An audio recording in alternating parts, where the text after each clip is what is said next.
তোমরা যারা কলকাতা বিশ্ববিদ্যালয়ে 4th সেমিস্টারে পড়ছো এবং রাষ্ট্রবিজ্ঞান সাবজেক্টটি তোমাদের মাইনর পেপার হিসেবে রয়েছে, অর্থাৎ তোমরা অন্য সাবজেক্টে অনার্স পড়ছো, রাষ্ট্রবিজ্ঞান সাবজেক্টটি মাইনর পেপার হিসেবে পড়ছো, তোমাদের সেই মাইনর 2 পেপারটির সাজেশন নিয়ে আলোচনা করব এই ভিডিওতে। এবং সাজেশনের আগে একটু সিলেবাস সম্পর্কে একটু সংক্ষিপ্ত আলোচনাও করব। তোমাদের 4th সেমিস্টারে তোমরা যারা পড়ছো, তোমাদের দুই ধরনের মাইনর পেপার হয়। একটি তোমরা যারা বিভিন্ন সাবজেক্টে অনার্স পড়ছো, রাষ্ট্রবিজ্ঞান মাইনর পেপার হিসেবে পড়ছো, তোমাদের একটা মাইনর পেপার হয়। আর তোমরা যারা জেনারেল কোর্সে পড়ছো, অর্থাৎ এমডিসি কোর্সে পড়ছো, তোমাদের একটি মাইনর পেপার হয়। এবং এই দুই মাইনর পেপার কিন্তু আলাদা আলাদা প্রশ্ন হয়। তাই এই দুই ধরনের এই প্রশ্ন, মানে দুই ধরনের এই সাজেশন আমি কিন্তু অন স্ক্রিনে তোমাদের সামনে এই ভিডিও শেষে তুলে ধরবো। প্রথমে আমি অনার্সদের সাজেশন তুলে ধরবো এবং শেষে যারা জেনারেল কোর্সে বা পাস কোর্সে পড়ছো, এমডিসি কোর্সে, তাদের মাইনর পেপারটির সাজেশন তুলে ধরবো। এখানে সাজেশনের সমস্ত প্রশ্নের উত্তর আমি চ্যানেলে আপলোড করে দিয়েছি, ভিডিও ডেসক্রিপশন বক্সে তার লিঙ্ক দেওয়া রয়েছে। তোমরা প্রশ্নগুলো বাংলায় লিখে ইউটিউবে সার্চ করলে আমার তো অ্যান্সার পেয়ে যাবে। যদি না পাও, আমার হোয়াটসঅ্যাপ নাম্বার 8327540655 নাম্বার হোয়াটসঅ্যাপ করলে আমি উত্তরের লিঙ্ক তোমাদেরকে পাঠিয়ে দেবো। মূল কথা এটাই যে সাজেশনের সমস্ত প্রশ্নের উত্তর 10 এবং 20 নাম্বার এবং 5 নাম্বারের প্রশ্নের উত্তর সবই আমি ইতিমধ্যে চ্যানেলে আপলোড করে দিয়েছি। তোমরা সমস্ত প্রশ্নের উত্তর পেয়ে যাবে এই চ্যানেল থেকে। আমরা সাজেশনে যাব তার আগে একবার সিলেবাসে কি রয়েছে আমরা একবার দেখে নেব। দেখো, আমাদের এই মাইনর 2 পেপারটির সিলেবাসে যেটা রয়েছে, দেখো পেপারটির নাম হচ্ছে কনস্টিটিউশনাল গভর্নমেন্ট ইন ইন্ডিয়া। ভারতের যে সাংবিধানিক যে সরকার, সেই সরকার, তার উপরেই আমাদের এই পেপারটা পড়তে হবে। এক কথায় সংবিধান পড়তে হবে ভালো করে। সংবিধানের সেই জন্মলগ্ন থেকে সংবিধান সংশোধন পর্যন্ত যে সমস্ত ধাপগুলো সংবিধানের মধ্যে রয়েছে, সমস্ত দিক আমাদেরকে পড়তে হবে। দেখো, এখানে আমাদের দুটো মডিউল আছে, মডিউল 1 এবং মডিউল 2। মডিউল 1 এ রয়েছে 4টি ইউনিট এবং মডিউল 2 তে রয়েছে 4টি ইউনিট, মোটে 8টি ইউনিট আমাদেরকে পড়তে হয়। দেখো, প্রথমে মডিউল 1। মডিউল 1 এ 4টি ইউনিট রয়েছে। কি কি রয়েছে একবার দেখে নাও।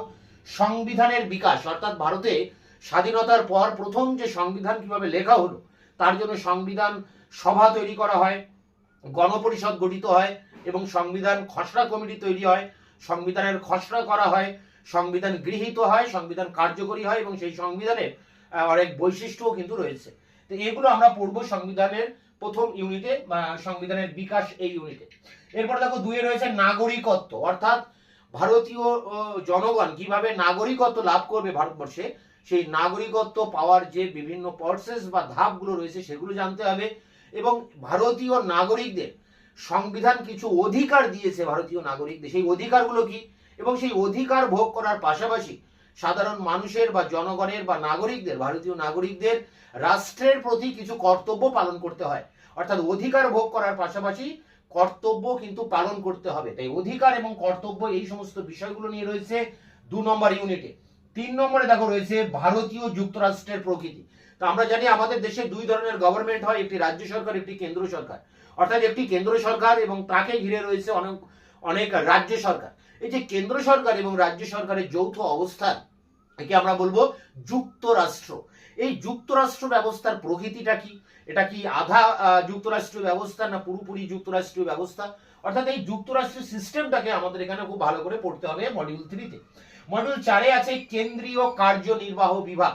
তা কেন্দ্রীয় সরকারের যে কার্যনির্বাহ বিভাগটা রয়েছে, সেখানে আমরা দেখব যে রাষ্ট্রপতি রয়েছেন, উপরাষ্ট্রপতি রয়েছেন, প্রধানমন্ত্রী রয়েছেন, এদের ক্ষমতা, এদের কার্যাবলী কি রয়েছে, বা রাষ্ট্রপতির সাথে প্রধানমন্ত্রীর কি সম্পর্ক রয়েছে, এই সমস্ত কিছু আমরা পড়বো এই 4 নম্বর ইউনিটে মডিউল 1 থেকে। মডিউল 2 তে দেখো রয়েছে, প্রথমে রয়েছে কেন্দ্রীয় আইনসভা। তা কেন্দ্রীয় আইনসভা মানে পার্লামেন্ট, সংসদ ভবন। সেখানে লোকসভা রয়েছে, রাজ্যসভা রয়েছে এবং সেখানে স্পিকার রয়েছেন, তাদের ক্ষমতা কার্যাবলী কি, বা লোকসভা রাজ্যসভা কিভাবে গঠিত হয়, এই লোকসভা রাজ্যসভার মধ্যে গঠনগত কাঠামোগত কি পার্থক্য রয়েছে, এই সব কিছু নিয়ে রয়েছে কেন্দ্রীয় আইনসভা। এরপরে রয়েছে রাজ্য সরকার, অর্থাৎ ভারতবর্ষে যে বিভিন্ন রাজ্য সরকারগুলো রয়েছে, সেই রাজ্য সরকারের উপরে বিশেষ করে রাজ্যপালের ক্ষমতা কার্যাবলী, মুখ্যমন্ত্রীর, একটি রাজ্যের বিধানসভার মুখ্যমন্ত্রীর ক্ষমতা কার্যাবলী, এই সব কিছু পড়তে হবে আমাদের রাজ্য সরকারের এই ইউনিটে। 3 নম্বর ইউনিট রয়েছে বিচার বিভাগ। তা ভারতবর্ষে বিচারের বিভাগের সর্বোচ্চ স্তরে রয়েছে সুপ্রিম কোর্ট, তার নিচে হাইকোর্ট।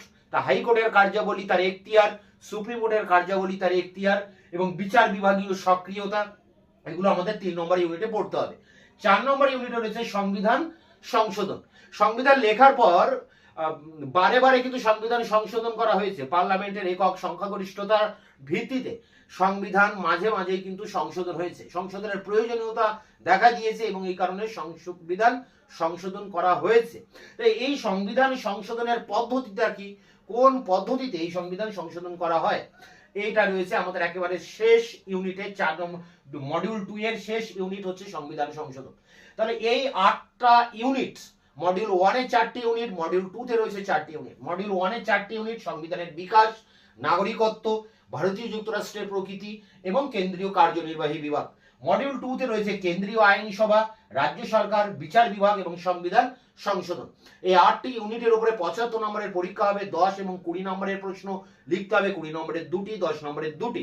পরীক্ষায় 4টি করে প্রশ্ন থাকবে, 2টি করে লিখতে হবে, অর্থাৎ 20 নম্বরের প্রশ্ন 4টি থাকবে, 2টি লিখতে হবে। 10 নম্বরের প্রশ্ন 4টি থাকবে, 2টি লিখতে হবে এবং 5 নম্বরের প্রশ্ন 6টি থাকবে, 3টি লিখতে হবে। এই 75 নম্বরের রিটেন পরীক্ষা তোমাদের সামনে আসছে মাইনর 2 পেপার হিসেবে। যারা অনার্সে পড়ছো বিভিন্ন সাবজেক্টে, ইতিহাস, রাষ্ট্র, বাংলার, ইংরেজি, এডুকেশন, বিভিন্ন সাবজেক্টে তোমাদের অনার্স পড়ছো এবং রাষ্ট্রবিজ্ঞান, পল সায়েন্স তোমাদের মাইনর পেপার হিসেবে 4th সেমিস্টারে পড়তে হচ্ছে।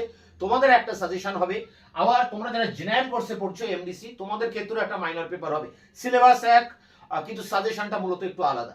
তাই এই দুটো সাজেশন, অর্থাৎ অনার্স মাইনর সাজেশন এবং এমডিসি মাইনর সাজেশন, এই দুটি সাজেশন আমি পরপর এবার অন স্ক্রিনে তোমাদের সামনে তুলে ধরছি। CU 4th semester political science minor, honours minor, অর্থাৎ অন্যান্য সাবজেক্টে তোমরা অনার্স পড়ছো, পলিটিক্যাল সায়েন্স তোমাদের মাইনর পেপার হিসেবে পড়তে হচ্ছে 4th সেমিস্টারে। তোমাদের জন্য এই সাজেশন 2026, এখানে 10 এবং 20 নম্বরের জন্য যে সমস্ত প্রশ্নগুলো করবে দেখো মডিউল 1 থেকে। ভারতীয় যুক্তরাষ্ট্রের প্রকৃতি কি আধা যুক্তরাষ্ট্রীয় ছিল? পরটি ভারতের সংবিধানে বর্ণিত সাম্যের অধিকারটি বিশ্লেষণ করো। পরটি ভারতের সংবিধানের প্রস্তাবনার গুরুত্ব ও তাৎপর্য লেখো। পরটি ভারতের সংবিধানে বর্ণিত ধর্মীয় স্বাধীনতার অধিকার ব্যাখ্যা করো। পরটি ভারতের রাষ্ট্রপতির জরুরি ক্ষমতাগুলি আলোচনা করো। পরটি ভারতের রাষ্ট্রপতি ও প্রধানমন্ত্রীর সম্পর্ক আলোচনা করো।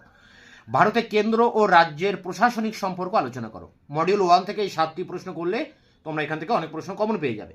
মডিউল 2 তে দেখো রয়েছে 10 বা 20 নম্বরের জন্য যে প্রশ্নগুলো করবে। রাজ্যপালের ক্ষমতা ও পদমর্যাদা আলোচনা করো। 2, ভারতের একটি রাজ্যের মুখ্যমন্ত্রী ও রাজ্যপালের মধ্যে সম্পর্ক লেখো। পরটি সংবিধান সংশোধন পদ্ধতি আলোচনা করো। পরটি হাইকোর্টের গঠন ও কার্যাবলী আলোচনা করো। পরটি ভারতের বিচার বিভাগের অতি সক্রিয়তা সম্বন্ধে লেখো। পরটি ভারতীয় সংসদে অর্থ বিল পাশের পদ্ধতি ব্যাখ্যা করো। শেষ প্রশ্ন, ভারতের লোকসভা ও রাজ্যসভার সাংবিধানিক সম্পর্ক লেখো। এখানে 14টি প্রশ্ন রয়েছে। তোমরা প্রথম দিক থেকে 10টি প্রশ্ন করলে আশা করি এর মধ্যে সমস্ত প্রশ্ন কমন পেয়ে যাবে। এই সমস্ত প্রশ্নের উত্তর আমি চ্যানেলে আপলোড করে দিয়েছি, ভিডিও ডেসক্রিপশন বক্সে তার লিঙ্ক দেওয়া রয়েছে। 5 নম্বরের টিকা প্রশ্নের জন্য মডিউল 1 থেকে যেগুলো করবে, ভারতের গণপরিষদের গঠন, মৌলিক অধিকার মৌলিক কর্তব্যের মধ্যে পার্থক্য, নাগরিকতা অর্জনের পদ্ধতি, প্রধানমন্ত্রীর কার্যাবলীর মূল্যায়ন, উপরাষ্ট্রপতি নির্বাচন কার্যাবলী, পরটি রাষ্ট্র পরিচালনার নির্দেশমূলক নীতির প্রধান উদ্দেশ্য, পরটি কেন্দ্র ও রাজ্যের অর্থনৈতিক সম্পর্ক। মডিউল 2 থেকে করবে রাজ্যপালের স্বেচ্ছাধীন ক্ষমতা, 2, সুপ্রিম কোর্টের কার্যাবলী, 3, ভারতীয় সংসদীয় কমিটি ব্যবস্থা, 4, রাজ্য বিধানসভায় মুখ্যমন্ত্রীর পদমর্যাদা, 5, লোকসভায় স্পিকারের ভূমিকা, 6, লোকসভা ও রাজ্যসভার মধ্যে গঠনগত ও কার্যগত পার্থক্য এবং শেষ প্রশ্ন, সংবিধানের কার্যাবলী পুনর্বিবেচনার জন্য গঠিত জাতীয় কমিশনের প্রস্তাবগুলি কি। এখানে 7, 14টি টিকা রয়েছে। তোমরা প্রথম দিক থেকে 10টি টিকা অবশ্যই করবে, তার মধ্যে সমস্ত প্রশ্ন কমন পেয়ে যাবে। এই সমস্ত প্রশ্নের উত্তর আমি চ্যানেলে আপলোড করে দিয়েছি, ভিডিও ডেসক্রিপশন বক্সে তার লিঙ্ক দেওয়া রয়েছে। CU 4th semester political science MDC minor, অর্থাৎ জেনারেল এমডিসি মাইনর 2 সাজেশন 2026। এখানে মডিউল 1 থেকে 10 ও 20 নম্বরের জন্য যে প্রশ্নগুলো করবে দেখো। প্রথম প্রশ্ন, ভারতীয় গণপরিষদের গঠন ও কার্যাবলী। 2, ভারতীয় সংবিধানে প্রস্তাবনার তাৎপর্য ও গুরুত্ব। পরটি ভারতের সংবিধানে উল্লেখিত মৌলিক কর্তব্যগুলি ব্যাখ্যা করো। পরটি ভারতের রাষ্ট্রপতি জরুরি ক্ষমতা আলোচনা করো। পরটি ভারতীয় যুক্তরাষ্ট্রের প্রকৃতিকে আধা যুক্তরাষ্ট্রীয় ছিল। পরটি নির্দেশমূলক নীতির প্রকৃতি ও তাৎপর্য, মৌলিক অধিকারের সাথে এর কি পার্থক্য রয়েছে। শেষ প্রশ্ন, ভারতের কেন্দ্র ও রাজ্যের মধ্যে প্রশাসনিক ও আইন বিভাগীয় সম্পর্ক। মডিউল 1 থেকে 7টি প্রশ্ন রয়েছে। তোমরা প্রথম দিক থেকে 5টি প্রশ্ন অবশ্যই করবে, তার মধ্যে প্রশ্ন কমন পেয়ে যাবে। মডিউল 2 তে দেখো রয়েছে প্রথম প্রশ্ন, মুখ্যমন্ত্রীর কার্যাবলী ও পদমর্যাদার মূল্যায়ন করো। পরটি লোকসভার স্পিকারের ভূমিকা ও ক্ষমতার মূল্যায়ন করো। 3, ভারতীয় সংবিধান সংশোধনের বিভিন্ন পদ্ধতিগুলি আলোচনা করো। 4, ভারতীয় সংসদে আইন প্রণয়নের সাধারণ পদ্ধতি সম্পর্কে লেখো। পরটি ভারতীয় সংসদে অর্থ বিল পাশের পদ্ধতি আলোচনা করো। পরেরটি ভারতীয় সংসদীয় কমিটি ব্যবস্থার উপর একটি প্রবন্ধ লেখো। এবং শেষ প্রশ্ন, ভারতের বিচার বিভাগীয় সক্রিয়তার উপর প্রবন্ধ লেখো। এখানেও 7টি প্রশ্ন রয়েছে, তোমরা প্রথম দিক থেকে 5টি প্রশ্ন করবে। এই সমস্ত প্রশ্নের উত্তর আমি চ্যানেলে আপলোড করে দিয়েছি, ভিডিও ডেসক্রিপশন বক্সে তার লিঙ্ক দেওয়া রয়েছে। মার্কস 5 নম্বরের টিকা প্রশ্নের জন্য মডিউল 1 থেকে যেগুলো করবে, গণপরিষদের খসড়া কমিটির ভূমিকা, যাকে ড্রাফটিং কমিটি বলা হয়। পরটি ভারতের নাগরিকতা অর্জনের পদ্ধতি সম্পর্কে আলোচনা করো। পরটি ভারতীয় সংবিধানে স্বীকৃত স্বাধীনতার অধিকারটি ব্যাখ্যা করো। পরটি ভারতীয় সংবিধানে স্বীকৃত শাসনতান্ত্রিক প্রতিবিধানের অধিকার ব্যাখ্যা করো। পরটি ভারতের রাষ্ট্রপতি ও প্রধানমন্ত্রীর পারস্পরিক সম্পর্ক লেখো।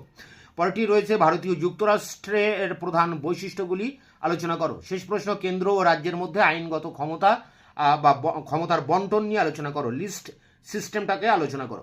এখানে 7টি প্রশ্ন রয়েছে, প্রথম দিক থেকে 5টি প্রশ্ন করবে। মডিউল 2 থেকে তোমরা যে প্রশ্নগুলো করবে, দেখো, রাজ্যপালের স্বেচ্ছাধীন ক্ষমতা, রাজ্য আইনসভার গঠন, লোকসভা রাজ্যসভার মধ্যে গঠনগত পার্থক্য, পরটি ভারতীয় সংসদীয় বিশেষাধিকার, পার্লামেন্টারি প্রিভিলেজ, পরটি ভারতীয় সুপ্রিম কোর্টের মূল ও আপিল এলাকা, পরটি জনস্বার্থ মামলা, যাকে PIL বলা হয়, বলতে কি বোঝো। শেষ প্রশ্ন, সংবিধান সংশোধনে সংসদের কি ভূমিকা রয়েছে। এই সমস্ত প্রশ্নের উত্তর তোমরা পেয়ে যাবে ভিডিও ডেসক্রিপশন বক্সে, তার লিঙ্ক দেওয়া রয়েছে। দেখা হচ্ছে অন্য ভিডিওতে।